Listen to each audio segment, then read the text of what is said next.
Bonjour. I've been travelling with a group of students for the last 3 weeks in France. It has been a fantastic opportunity for the students to use their specific learning in an authentic, real situation.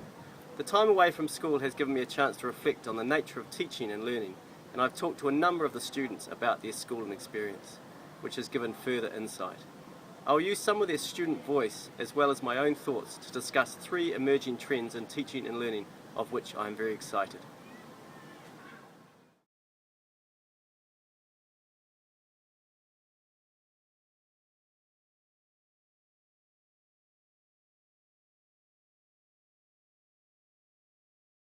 I didn't have a lot of homework, so in my spare time I decided to teach myself how to use the computer programs. I got my cousin to teach me how to use Photoshop and designed up my own fashion magazine. Using my younger sister as a model, I set up a sheep in our downstairs room and dressed her up in all sorts of clothes and makeup and took the photos for a photo shoot. For me, a motivational way to learn is definitely to have a real life application for our learning. So we're here in France at the moment and we're using the skills that we've learnt in class, and we're actually using them in real life situation, and it's intrinsically motivating. As a Year 9 student, Olivia's learning was quite extraordinary, all completed outside the classroom, outside the scope of any course of study, and unaided by a textbook. She was motivated to learn because of her specific interest in fashion. Rachel talks about the motivation she feels when her learning has a purpose and when it has a real-life application. British educationalist Sir Ken Robinson states the importance of interest and motivation in his advocacy of personalised learning plans for students. He argues strongly against the industrial model of learning, one size fits all, a batching of students around age, a production line of education focused on classrooms and set knowledge. He believes in a more organic model of education, teacher and student working together to create a learning plan based on the interests and motivations of the learner. Resources such as time, physical space, technology, community expertise are utilised to ensure the plan is successful. It is a philosophy of building the learning around the student rather than fitting the learning into a set system.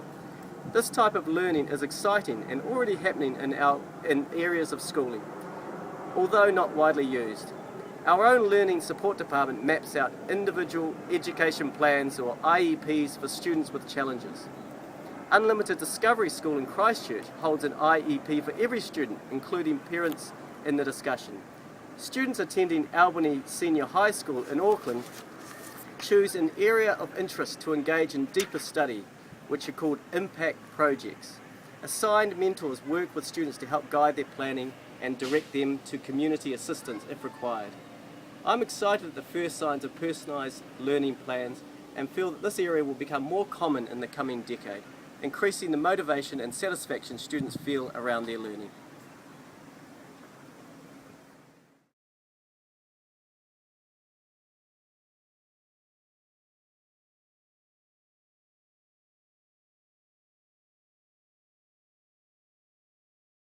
I don't really know what I want to do when I leave school. I have a particular set of skills, for example drawing, but I don't really know a career where I can really kind of take drawing as far as I can probably take it. So I'll probably need to talk to the careers counsellor or something.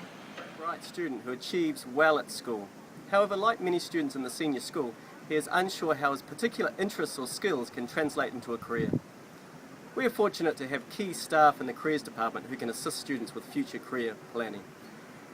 However, I believe that a move towards more personalised learning programs cannot be successful without an integrated system of personal support or mentoring throughout the student's secondary schooling. Students will require concentrated input from at least one key person to develop their own plans, focusing on their interests and aspirations. They will need regular check-ins to make sure that learning is progressing and a redesigning of the plan if so needed. Mentoring is an area in which I am interested. I visited a variety of schools last year looking at mentoring programs and saw full-scale mentoring systems operating in each. Of course, Tawa College has seen a number of mentoring initiatives in place, often at a particular dean's level or around a common group. Murray Lucas has worked with the Year 12 2011 Pacifica cohort, improved their achievement considerably. Julie Swindon and I have mentored a group of Māori Pacifica boys over the last 2 years, and each of those students has gained NCA Level 2. The current Priority Learner initiative at Year 10 is another example of consciously working with a targeted group to improve learning. Whenever I've discussed mentoring programs with colleagues, it has always met with positive response. I believe it makes good sense and is backed up by academic research. I'm a big supporter of mentoring programs as they have the power to make significant positive effects on student learning and achievement.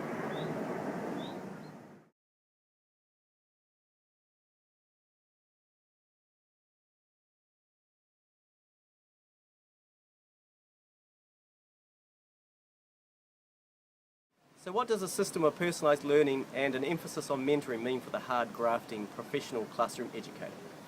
I think the profession will embrace this new role of teacher-educator. It builds on the positive relationship that already exists between student and learner. This is especially true at Tawa College, where exchange students, without exception, every year comment positively about the manner that teachers deal with students.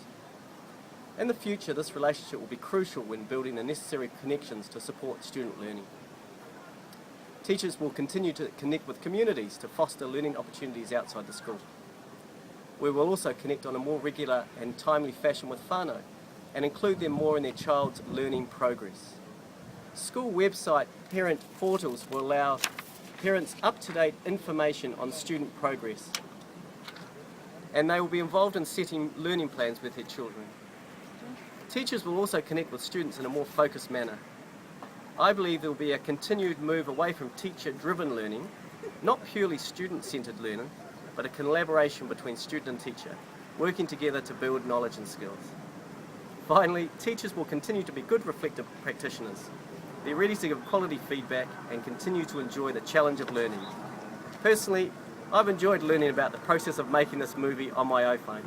Downloading, recording, clipping, inserting, uploading, it's been very interesting.